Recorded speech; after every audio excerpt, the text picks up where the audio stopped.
and just to imagine which country it is and what people are doing here. And I will show you 2 pictures more.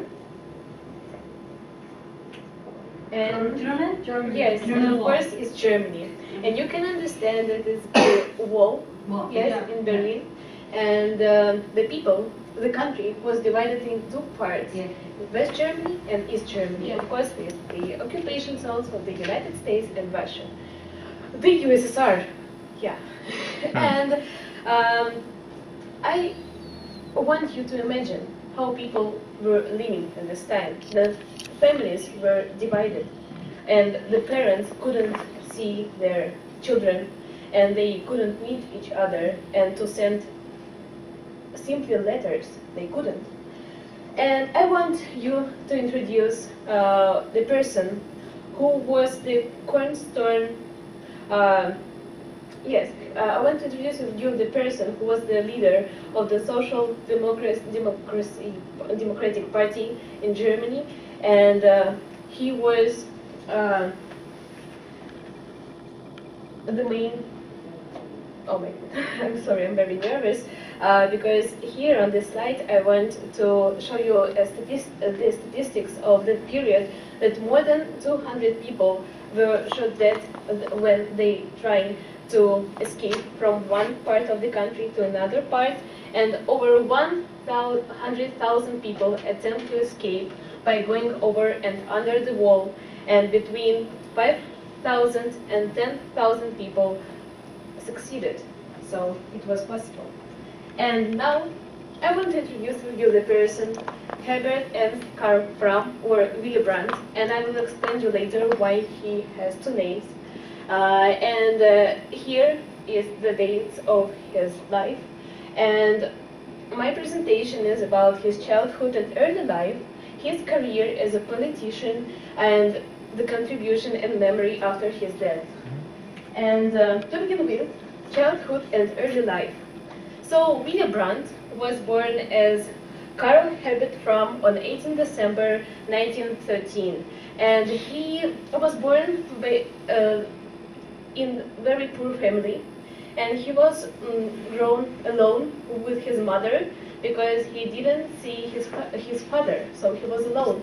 And he became socialist in the early 20s when he graduated from his university as a professional journalist in the politics. So he was interested in politics and history and society. But in 1933, as you know, Hitler was held a very strict policy, and he wanted to build a new society and a new system, I can say. And he changed his name as Willy Brandt, and he moved to Norway. And there he spent more than 10 years just to avoid Nazi's regime. And after the German occupation during the Second World War, and after the war ended, he returned to Germany. And in 1948, he started his career. And here you can see Willy Brandt and the Berlin gates, I can say this. Yes, and of course he started to hold some different and various offices in the Social Democratic Party in Germany, and he became a member of German Parliament. That was really great in the beginning of his career, and he also wanted to make some reforms, yes, and change the society, because he understood that after the war, the people they lived in the inappropriate conditions, and Willy Brandt was famous, firstly, and well known in the whole world, not inside Germany, when he took the position of mayor of West Berlin, and it was in 1961. And as you can understand, that is a very tough time in the history when the wall was built and when the country was literally divided. Yes, and by the early 60s, he was the leading figure in the Social Democratic Party, and he was on the top of the party, and he wanted to become the chancellor of the country, and he wanted to spread the interest of West Berlin in the world. But he was unsuccessful in 1961 and 1965. But of course, he was the foreign minister in 1966. Here you can see the picture when Willy Brandt met John Kennedy in 1961 as a foreign minister of the country. In 1969, Brandt was elected as a chancellor of the and he retained the post of general elections of 1972. So he had more than 4 years to change the situation. His main policy was Ostpolitik, or Western politik, which was designed and aimed on building close relations between two parts of the country, West German and East German, and he wanted to establish new relations with the USSR, the Soviet Union, and Poland. Of course, in Germany, it was controversial because people they were supported or not this policy, his policy resulted in the Peace Nobel Prize in 1971. And here on the picture you can see how he held the special book and the special medal of his success.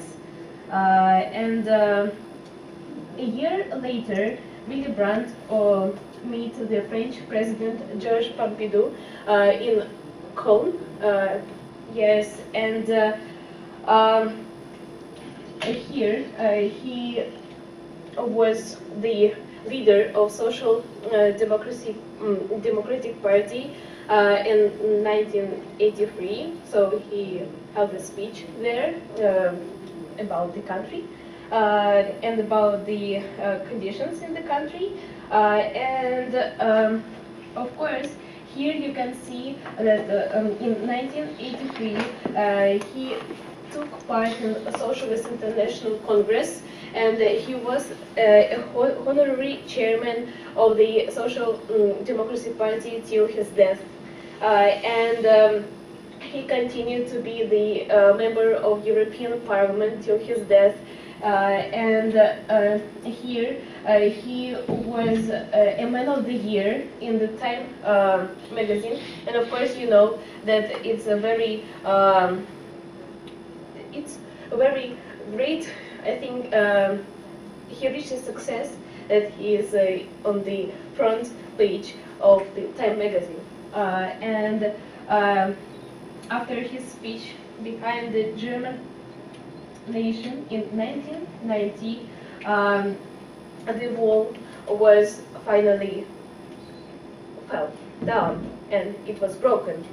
And in Germany, all the nation and all people, they admire this person, and you can see there a lot of museums, a lot of exhibitions, and the special coins and postmarks with his portrait and with his history and short biography.